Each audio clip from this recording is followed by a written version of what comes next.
안녕하십니까. 이번 시간에는 류마티스 관절염에 대해서 말씀드리겠습니다.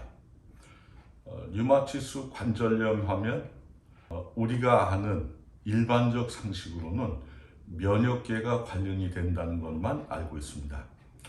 그러면 면역계는 우리 질병과 어떤 관련이 있습니까? 류마티스와는 어떤 관련이 있습니까?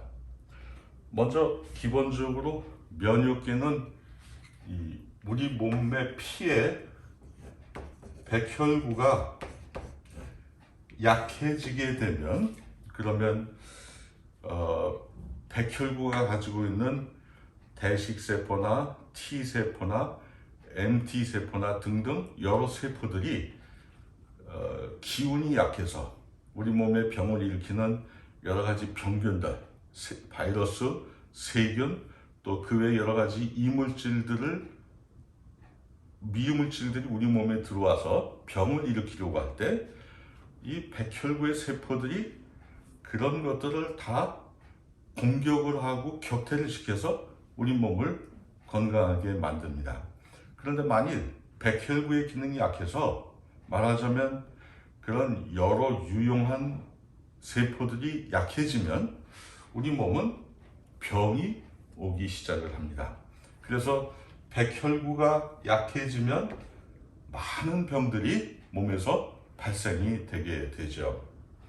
그런데 이 백혈구는 약해지기도 하지만 또 백혈구 자체가 어떤 이유로인가 교란이 돼서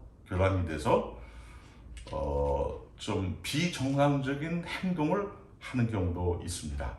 말하자면 백혈구가 가지고 있는 우리 몸을 보호하기 위한 엄청난 공격력이 교란돼서 우리 몸을 공격하기 시작을 하는 겁니다. 그래서 발생되는 병이 류마티스입니다.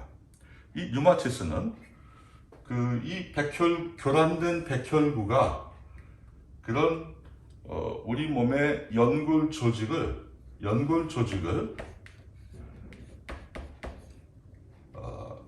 공격을 해야 할 대상으로 착각을 해서 발생되는 것입니다. 그래서 이 류마티스는 공격의 방향을 잃어버린, 말하자면 미친 백혈구가 되는 겁니다. 참 무서운 일이죠. 이 백혈구 본연의 공격력이 이 아군을 적군으로 착각하게 만들어서 우리 신체를 공격하는 일입니다. 그러면 원인은 무엇일까요? 원인은 이 과도한 스트레스, 그리고 장기간 그런 스트레스에 노출될 때 류마티스 관절염에 잘 걸리게 됩니다.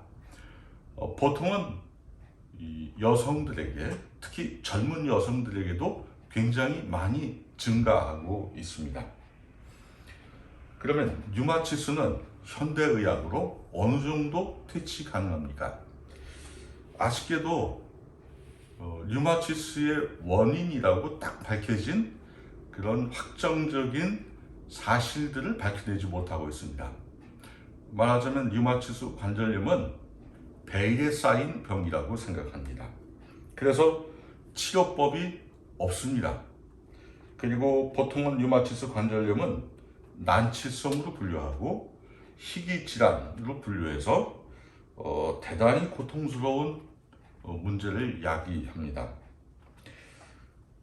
약물도 쓰긴 쓰죠. 근데 그런 약물들은 치료약이라기보다는 아마 진통소염제에 해당이 될 겁니다.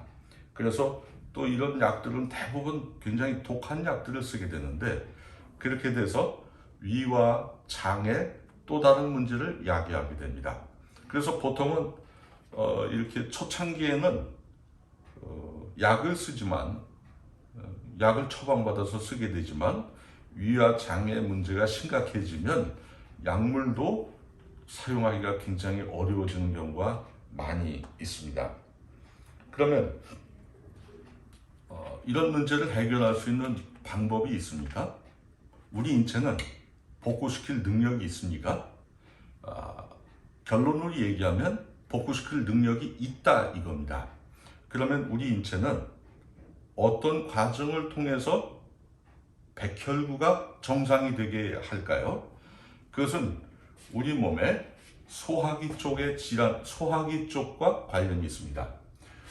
이 백혈구, 즉 건강한 피를 생성하는 것은 위와 그리고 소장 그리고 대장의 기능이 정상적으로 살아나면, 그러면 이런 기본적인 장기들에서 건강한 피를 생성하게 됩니다.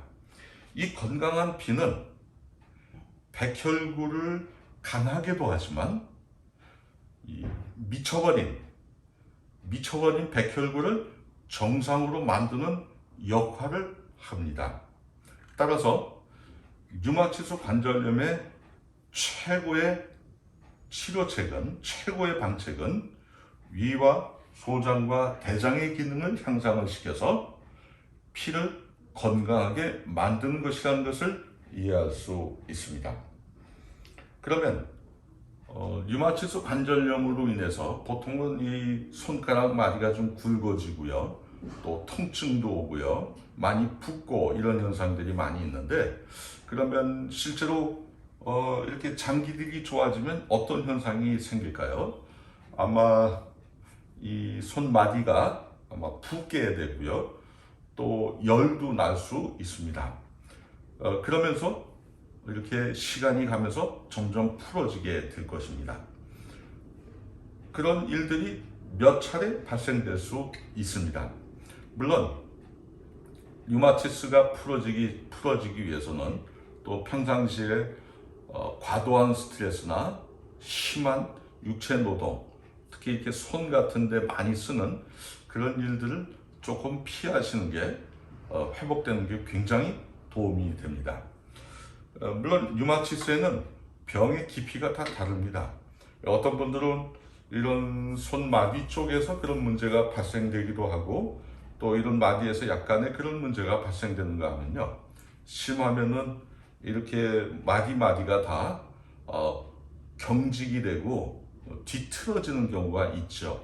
심지어는 이 연골 마디마다 발도 그렇고 발목도 그렇고 이런 것들이 다 문제가 생겨서 이렇게 뒤틀어지는 경우가 있습니다. 그러면 그런 것도 풀어질까요? 제가 경험상 많은 분들을 도우면서 알게 된 사실은, 몸이 너무 굳은 경우에, 너무 많이 눈으로 볼 때도 확연하게 틀어진 경우에는 그것이 다시 부드러워지는 데는 한계가 있다는 것을 알게 되었습니다. 따라서 그런 경우라면 참 유감스럽게도 어느 정도 회복시키는 것이 그렇게 만만한 일은 아닙니다. 그렇지만 이렇게 손이나 일부 와서 고통을 주는, 생활하는데 고통을 주거나 변형이 조금은 경우라면 능히 우리 몸은 회복시킬 수 있는 강력한 힘이 있다는 것을 알게 되었습니다. 따라서 류마티스 관절로 고생하십니까? 그렇다면 여러분의 위와 소장과 대장을 비롯해서 소화기 장기가 회복시키는 관건이라는 것을 기억하시면 도움이 되겠습니다. 이것으로 강의는 마치겠습니다. 그리고 상록원에서 12월 달에 행사를 계획을 하고 있습니다. 참고하실 수 있고요. 건강과 관련해서 상담하기를 원하시면 미리 저한테 전화를 주시면 어떤 상담이든지 성심껏 제 역량 내에서 상담을 해드리겠습니다. 이것으로 강의는 마치겠습니다.